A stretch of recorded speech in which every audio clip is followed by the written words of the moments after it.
Ce qui m'a frappé dans ce bilan, c'est un petit peu l'image, la structure du F3E par rapport à ce qu'il était au début quand je l'ai connu, à savoir une diversification, une différenciation des membres par la taille, par le statut, la nature, l'origine de ces différents membres, et puis aussi le degré d'implication. Ça m'a frappé.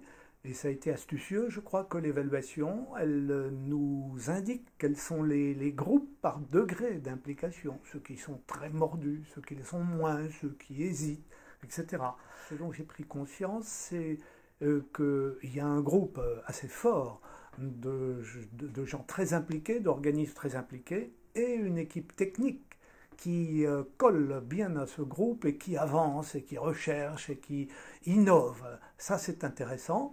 Mais ce qu'il a été montré, c'est que tous ne suivent pas forcément, qu'il y en a qui arrivent, qui ont besoin d'un accompagnement, comme au début historique de F3E, et d'autres qui veulent aller plus loin.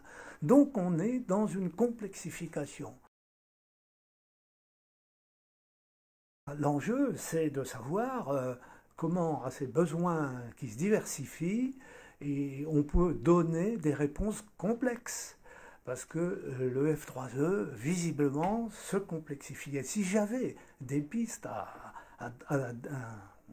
donner, à indiquer, c'est peut-être que le F3E cherche aussi la complexification dans ses relations de partenaires, etc. Et notamment avec l'étranger. Moi, je suis très sensible au fait que la France reste la France et se sorte avec ses homologues, ses partenaires dans les pays européens et bien au-delà sur les autres continents qui bougent, qui avancent. Et c'est là aussi que le F3E suivra le mouvement, en dehors de l'Europe aussi.